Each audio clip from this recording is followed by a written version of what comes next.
ಏನು ತಪ್ಪು ಮಾಡಿದಿರ? ನೂರಾರು ಅಮಾಯಕ ಹೆಣ್ಣು ಮಕ್ಕಳನ್ನ ನಿನ್ನ ಕ್ಷಣಿಕ ಕಾಮದಡಿಗೆ ಬಲಿ ತಗೊಂಡಿದೆಯಲ್ಲ, ನಿನ್ನ ಯಾವುದನ್ನು ನೋಡಬೇಕು? ಇಲ್ಲ ಇಲ್ಲ, ನೀನು ಬದುಕಿರಬಾರದು.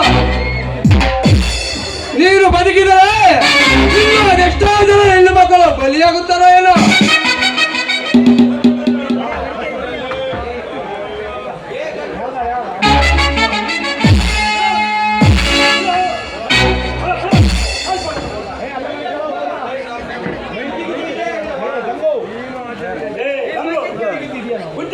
ನಿನಗೆ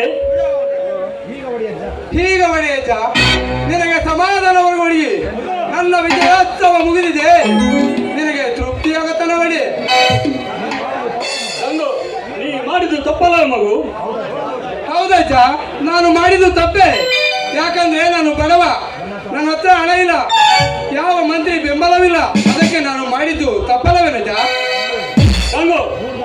ಊರ್ ತನಕಾದ ದೊಡ್ಡ ಹೊರೆಗಳನ್ನು ಹಂಚಬೇಕಂತ ಇರ್ತೀಯಾರು, ಸಾಯವರೆಗೂ ಕತ್ತಲ ಕೋಣೆಯಲ್ಲಿ ಕೊಳಬೇಕಂತ ಇದೆಯಾ? ಅಜ್ಜ, ಹಾಗಂತ ನಾವು ಸುಮ್ಮನೆ ಕುಳಿತಿದ್ದರೆ ಅವನ ತಂಗಿನ, ನಾಳೆ ನನ್ನ ತಂಗಿನ, ನಾಡಿದ್ದು ಪ್ರಾಯದ ವಸ್ತಿನಲ್ಲಿ ನಿಂತರು ನಿಮ್ಮ ಸ್ವಂತ ಮಗಳನ್ನೇ ಮೋಸದಿಂದ ಕಂಡು ಹಣ್ಣು ತಿಂದು ಸಿಪ್ಪೆ ಬೀದಿಗೆ ಸೇರಿದಂತೆ ಎಸೆದು ಬಿಡುತ್ತಾರೆ. ಹಾಗಂತ ನೀನು ಜೀವನ ಅವಮಾನ ಕೊಡ್ತೀಯಾ? ಹೊರಗಾರನ್ನ ಪಟ್ಟ ಕಟ್ಕೊಳ್ತಾ ಇದೀಯ.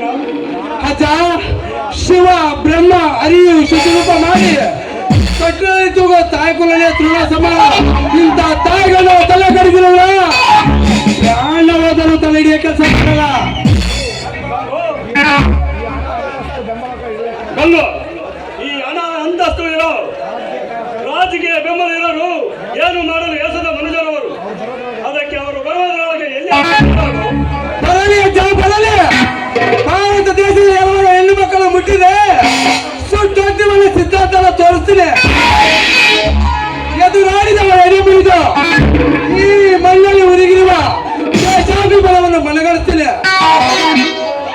ಕನ್ನಡ ಕನ್ನಡಂದರೆ ಪ್ರತಿಯೊಬ್ಬ ಕಾಮಕರನ್ನು ಕೈ ಮುಗಿಗೆ ಮಾಡಿ ಈ ಕರ್ನಾಟಕ ಚಿಮ್ಮಕ್ಕಿನ ತಾಕತ್ತನ್ನು ತೋರಿಸ್ತೀನಿ.